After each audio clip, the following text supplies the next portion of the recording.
Welcome to online yoga classes with Yoga Cheryl. This week we are going to start a 3-week series, a mini clinic on the alignment for downward facing dog. Specifically, this week's class focuses on spinal alignment. Then we will do a week's worth of classes on the pelvic and leg alignment and one on the shoulders and arms. So for today, we need minimal props, just really a blanket and maybe a bolster for Shavasana if you'd like to take that for your low back. But let's get started. So we're going to start with a mudra. The mudra is called Paschima mudra. Paschima is the Sanskrit word for the western side of the body.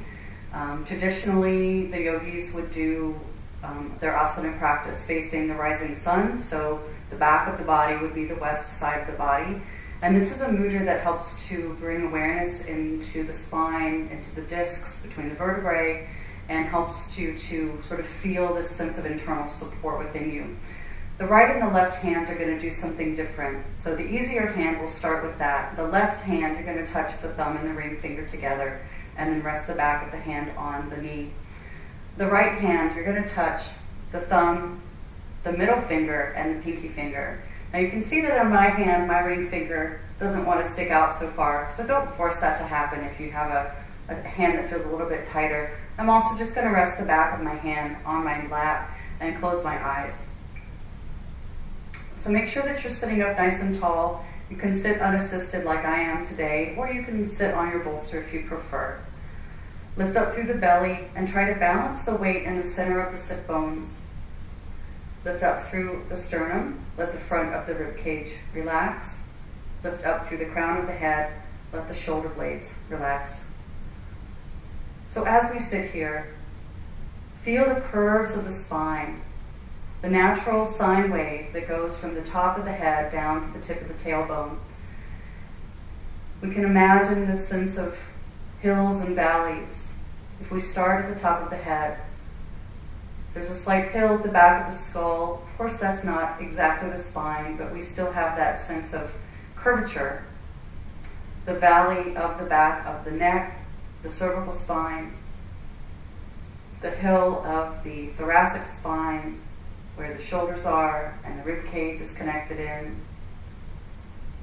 The valley of the lumbar spine as it curves toward the front of the body, and the gentle hill of the sacrum, following it all the way down to the tailbone as the tailbone points slightly toward the front of the body. So feel how these curves help to support the weight as we are upright. And take just a few more breaths, feeling the support.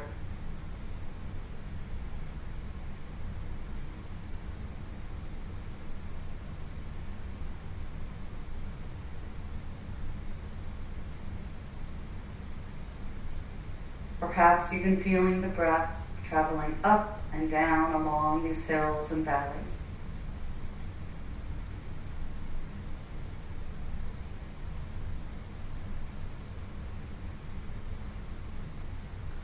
And then releasing the hands, letting them relax, placing them on the knees. And let's transition from seated to a seated cat and cow movement. So we experienced a neutral spine, the neutral curves of the spine. Now we're going to experience a flexed spine and an extended spine. We use the breath to help to create these two movements. And you'll notice how the position of the body encourages either an inhalation or an exhalation. So if we start by placing the hands on the legs and drawing them back toward the hips, and then letting the pelvis actually tilt, tailbone up and pubic bone down. Then lift the heart, lift the chest, tilt the head slightly back into what we call the cow tilt, and this is done as you're breathing in. The opposite position is the cat tilt. So as you exhale, reach the hands towards the knees, tuck the tailbone under, pull the belly back and around the body. Shoulders around it, I'm looking down at the floor between my feet and my hips. Now, as I continue to move, the inhalation is going to lift me up, pubic bone drops down, hips tilt forward, hands draw back, heart lifts, head tilts back. Exhale, Belly pulls in, pelvis tilts backwards, rounding the back and reaching for those knees. So do 3 more like that with your breath. Inhale into cow, arching, exhale and round into cat. Feel each section of the spine, lumbar, thoracic, and cervical, and notice how they react to these 2 very different movements. The cervical spine and the lumbar spine, so the neck and the lower back, prefer this cow position where we're lifting up and arching the back. The thoracic spine, or the upper part of the back, prefers the cat position where we're rounding. So you might notice those tendencies. And then finish by inhaling, getting very tall through the spine. And on an exhalation, just come back to a neutral position, still with the lift, still feeling those neutral curves. When we come into our downward dog position, which we'll do in a little while, we actually don't want to maintain perfect neutrality of the curves of the spine. We want the spine to be a little bit straighter. So in order to engage the correct muscles to create that nice apex of the position, which is going to end up looking kind of like an inverted V or triangle shape, you want there to be a lot of awareness of the core muscles to keep the body in that same shape. So we're going to work now on some lower abdominal strengtheners, and in order to do that, we're going to lay down on the back. So if you could not have anything under the body, if you need padding, of course, take it, or pillow, take it, but make sure that you've got pretty much a flat space. You might want to have a pillow back here. I'm not going to use one, so I'm going to move that off to the side. I'm going to lie down on my back. And notice at first when you come down onto the back, you can feel that the back of the pelvis is touching the floor, the backs of the shoulder blades are touching the floor, and the back of the head. The space between the neck and the floor, and the lower back and the floor. So again, your body is creating this sort of sine wave, hills and valleys of the spine. Now, in order for us to safely do leg lifts, we don't want to keep the belly relaxed and the back lifted. You actually want to engage the belly and flatten out the lower back as if you are imprinting the sacrum down into the sticky mat. And then let's do some leg movements here to encourage strength in this lower abdominal region. So on an inhalation, on an exhalation, you're going to extend the leg out as if you're kicking through your heel. Now the higher the leg goes, the easier it is to maintain this flat back. The lower my leg comes towards the floor, it starts to pull me into extension. So I've got to really work those belly muscles to keep my back in this imprinted position on the floor. So the movement is out and then back to the center. So let's start on the other side. Exhale, imprint the back, extend the leg, inhale, come back to center. So exhale, contract as you extend, inhale, back to constructive rest, exhale, leg extends, belly is in, inhale, and we come back to center. You can add arm movements using the opposite arm. So exhale the right leg, the left arm, inhale, back to center. As you move the arm, and again, it's going to make it harder to keep this sense of flat back.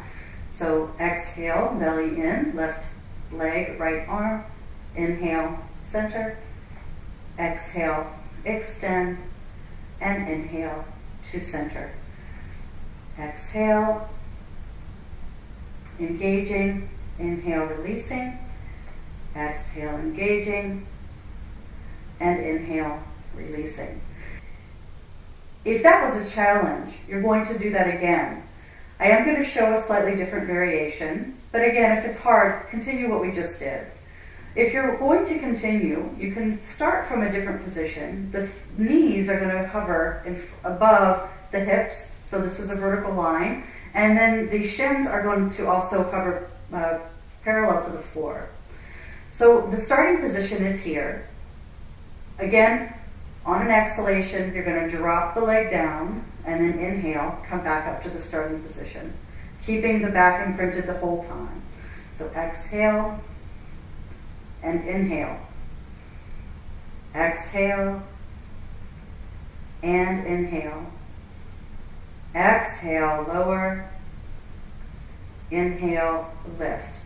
Adding in alternate arms, right leg, left arm extends, and then back to center. Left leg, right arm extends on the exhale, and then back to center. So try 3 more. Exhale to extend, inhale to release, exhale to extend, and inhale to release. Exhale to extend, inhale to release, keep the back imprinted. Exhale to extend, inhale to release, last time. Exhale, inhale, exhale, and inhale. And then hug those knees and rock a little side to side. So this is an exercise that actually comes from physical therapy. And it's recommended that you do it several times a day to create strength in the lower part of the belly. Oftentimes when you start to do this exercise, it's really hard and you can't do more than about 10. But then as you do it, you actually strengthen those muscles pretty quickly if you're consistent with it. So from this position now, let's bring the feet back to the floor. I'm just going to do a little windshield wiper of the legs to release the back. So just side to side, inhaling to the side, exhaling to the center, inhaling to the other side, and exhaling to center. So go back and forth just a few times here. It feels nice on the back after that work.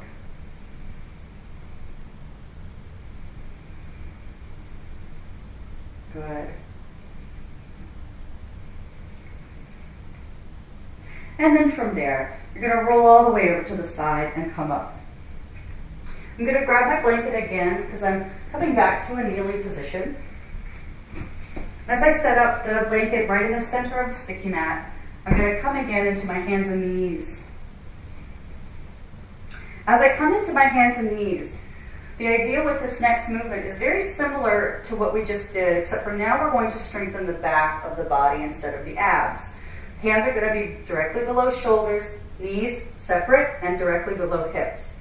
So this position is called the bird dog. And the idea here is that I don't want you to just sink into almost a cow position where you're just letting everything drop towards the floor. You want to create a frame with the shoulder so that the spine is sort of between the shoulder blades, not down towards the ground.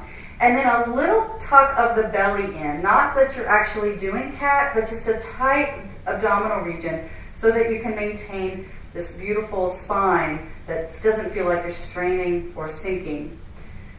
So the right leg is going to go toe under and straight leg. The left hand is going to come forward with the fingertips on the floor. You're pressing into the right hand and you're pressing into your left shin. Don't lift the hip. Keep the hip at the same level as the other side and just hold here and find that support from underneath. It's almost as though we're pulling up from underneath to create the support. And then come to center. And then try the other side. Left leg back, don't roll the hip up. Keep the right hand out, belly in, heart lifting slightly forward, and lengthening into that back leg, feeling the work around the core and in the back body. And then release. The next stage would be to do the same thing, opposite side, and perhaps lift a leg up and an arm up. Now notice I'm not going beyond the height of my back. I'm not raising it way up in the air, and I'm also not bending the knee, so you're keeping it nice and straight. And then back to the center, and then extend. You can stop in the first stage or go straight into the second stage. Keep your balance and release. Let's do 5 more repetitions. Your choice, here or here, okay? So to get ready, take a nice big breath in, find your frame of your shoulders, make sure the knees are still, body's distance apart, and inhale, extend, opposite arm to leg, exhale. Inhale, reach, exhale, release. Inhale, exhale for 2, extend, and release. Reach and release. Good. This is strengthening around the shoulder blades and the lower back.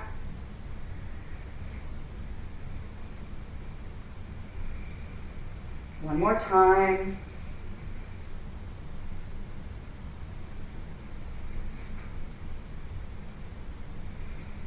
And then release, wide knees, relax back into child's pose. So come into a relaxed child's pose. Elbows down, head down. The head doesn't come to the floor. Put the hands there. Let yourself sink.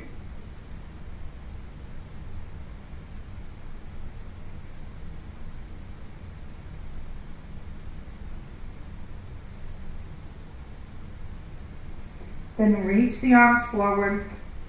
Bit of a stretch.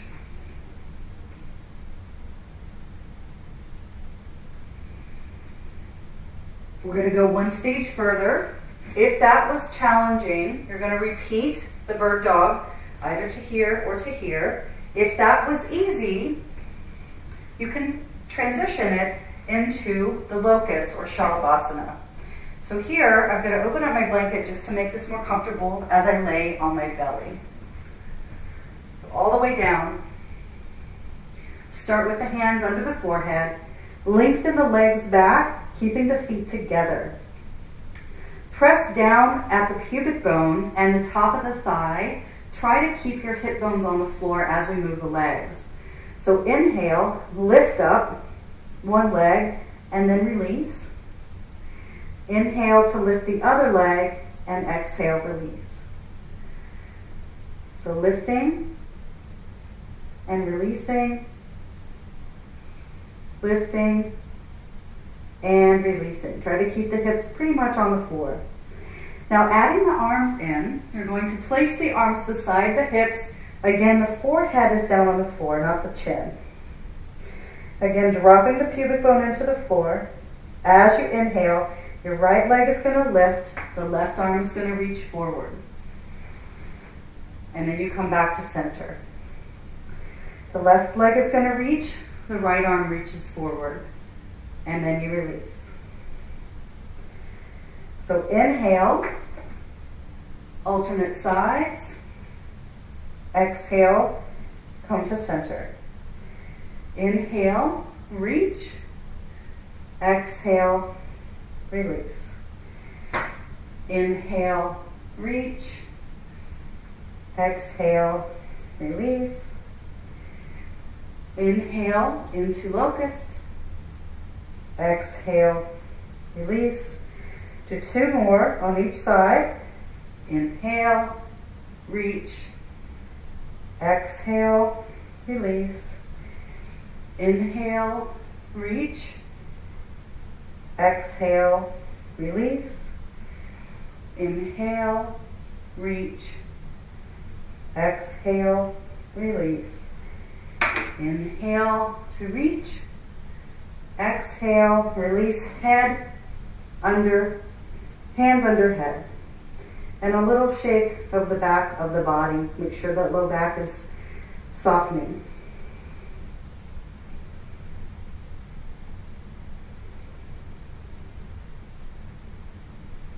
So now that we've got a better clarification of strength in the back and strength in the core, we're going to come back up to the hands and knees. So hands come underneath the chest and we push up to all fours.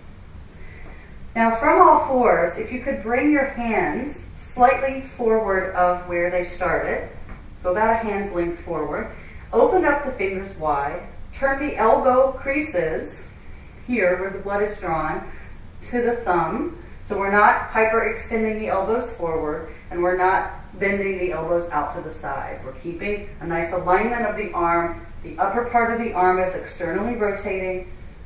The lower part of the forearm is internally rotating. Then come back into an extended child's pose and watch how far can you move back without your shoulders starting to roll inward. And just notice that and stretch your body back. Stretch back deeply through those sit bones. Do not let your ears go below your arms. Feel the stretch. And then come forward. Find a plank position with the knees on the floor. So lifting the chest, you're not sticking your butt out, and you're not dropping into a sort of sloppy cobra or up dog. You're keeping everything very plank-like from between the head and the knees, and then exhaling and pushing yourself back. Again, watching that elbow alignment. So try that again. Inhale to plank. Feel the core drawing in. Exhale, draw back into child's pose. Good. This time, come up into all fours. Take your toes under. And then exhale, you're going to push up into downward dog. A very short downward dog. Knees bent. Lift up into those sit bones. Same upper body alignment. So just hold there for a moment and then inhale to release. Now I'm going to show you a few things, sort of what not to do. If the body is very flexible, this tends to happen when we come into downward dog, the body kind of bounces. And this is a really dangerous habit to get into. I see it a lot in students that do a lot of vinyasa yoga, where they do a lot of, downward dog, plank, chaturanga, upward dog, downward dog, and they get into downward dog and they just bounce. So this is basically hanging on the joints, and we want to make sure that there's a lot of structural integrity around the shoulder joint so that you don't bounce.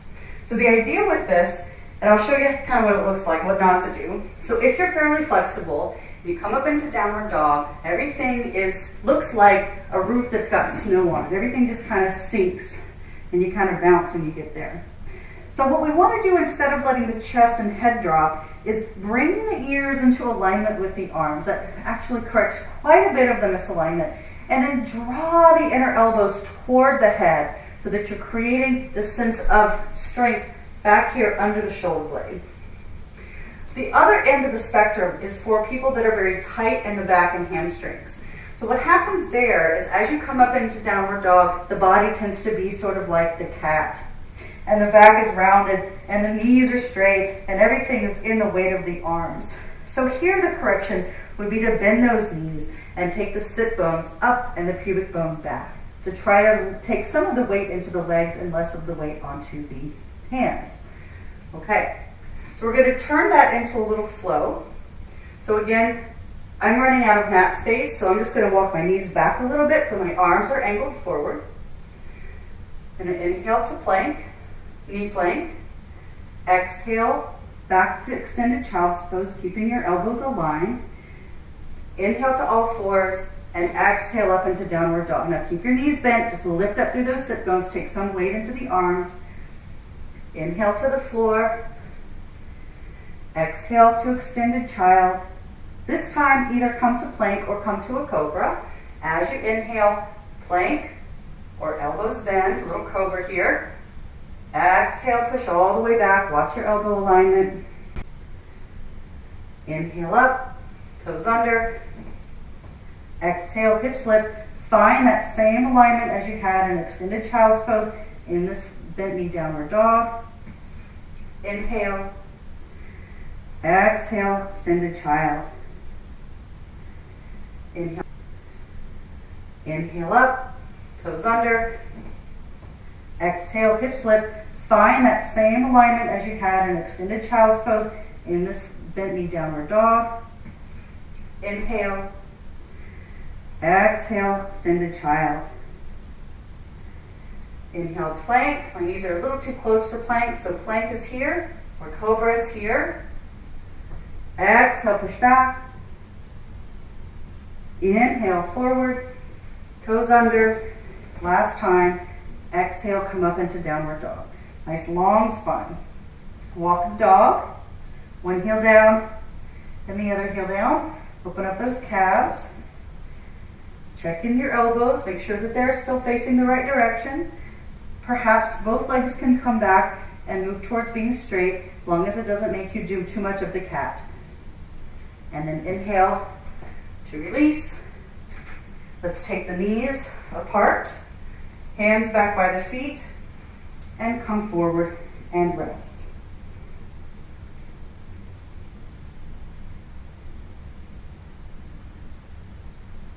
Let the shoulders slide wide on the back.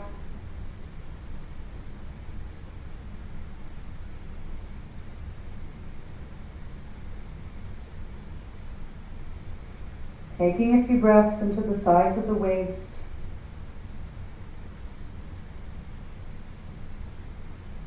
Good. Bring the hands in front of the knees. Inhale to push yourself back up to kneeling. Join me at the wall. So if you orient yourself so that you have a clear wall to work with, we're actually going to do a downward dog with the hands on the wall instead of having the hands on the floor. So this is another way to train the upper body to not drop, and also to make sure that this sort of zipper area between your belly and your pubic bone is nice and elongated.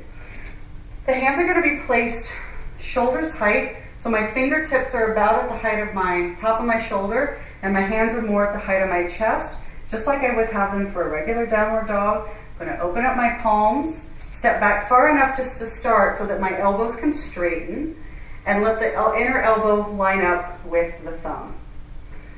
Shoulder blades draw down the back, belly is in. I'm going to take just another step back, far enough so that I feel like I'm almost in a plank position here, so you can practice your plank in this position as well. Make sure the feet are separated to body's distance apart, and then swing the hips back into the center of the room. Now, depending on how flexible you are, you may need to bend your knees quite a bit here, and really think about drawing the sit bones and the pubic bone back. You also might feel that this is not quite low enough or high enough on the wall, so you can always make some adjustments. You want there to be a right angle at the wall between the body and the legs. So as you swing back, resist the urge to sink and hyperflex the shoulders. So instead, draw the shoulder blades wide and draw in with the elbows, and keep the head at or above the level of the arms. You're welcome to bend knees and really lengthen back through those pubic bone and the sit bones if you need to. If that's too intense, bending knees more is much, much easier. Lifting head also makes this much easier. If you can straighten the legs, do not lock them. Instead, lift the sit bones up as you lengthen back through the spine. If you're very flexible, you might even feel like the tailbone needs to drop just a touch. So holding here, feeling the stretch in the ribs, feeling the breath flow through the body. And then when you're ready to come out, you're going to lift the head, walk forward to release.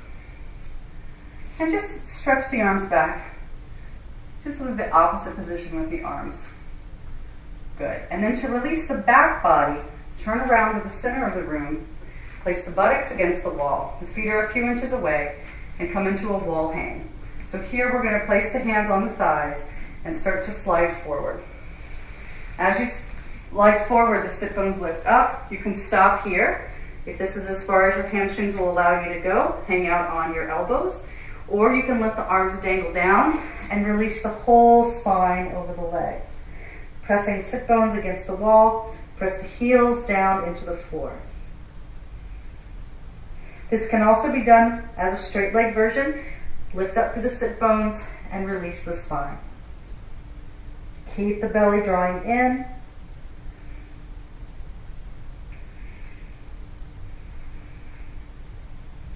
Nice big breath in, releasing breath out. If the legs are straight, rebend the knees, hands to the thighs, lift up through the chest just a little bit so that the back feels neutral, engage the belly, and bring the whole spine up as a unit. Lean back, shoulder blades and head, and buttocks against the wall. And then stand away from the wall, and then we're going to come back down and do some more things on the floor. Okay, so we're going to come back down to the floor now and do a little bridge flow to release the back. So if you come down into constructive rest, notice I do not have a pillow under my head. This is for later, so we'll leave that back there for now. Arms are going to come down onto the floor, palms down, feet hips distance apart, not too close to the buttocks, just so that you can feel enough leverage to lift yourself up. So think about the belly drawing toward the heart, and as you're inhaling, lift the hips straight up, tailbone lengthens toward the backs of the knees. Exhaling, the hips lower back down. Feet really pressing into the floor. Inhale, lift. And exhale to lower. You're welcome to use arms if you'd like. They will float over the head. Inhale, they come up as the hips go up. And exhale, come back down to the ground. Inhale to lift.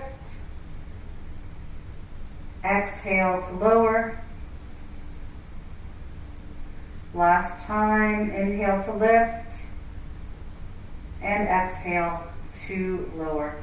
And then let yourself just be here for a moment.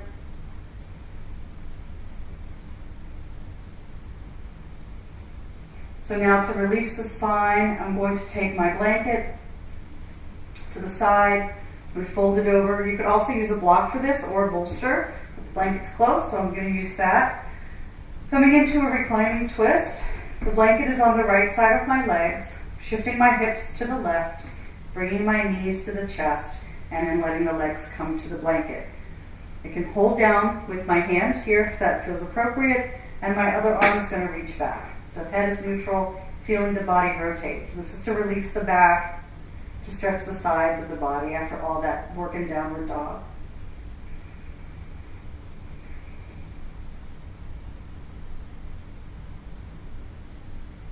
Breathing into the left side of the body.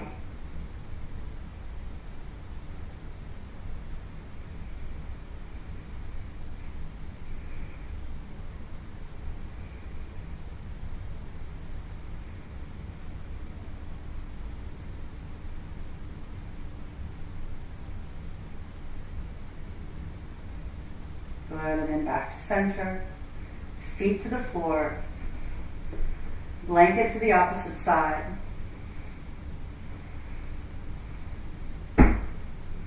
Hips to the right, away from the blanket, knees to the chest, and the knees on top of the blanket. Hand on top of the knees. Other arm reaches back into cactus, and let the body twist.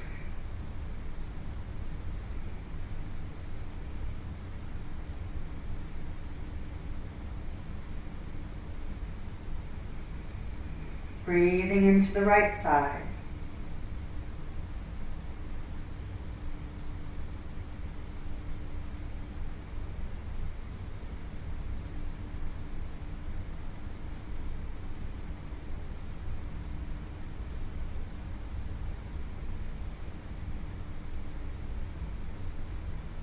And then lifting up, come to center. You can use your blanket under the knees or under the head. You can also put the bolster under the knees if you like, but I'm just going to use the blanket since it's right here. Sometimes you feel like you need to tuck your tail under just a touch when you come into Shavasana, so take care of your lower back in that way. Resting, feet out to the side, palms facing the ceiling in a gesture of receptivity. Let the back of the body sink into the floor. Let the breath flow evenly, and let the mind be still, not trying to wrap stories around thoughts, just letting the thoughts flow in and flow out, much like the breath.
coming up to a seated position.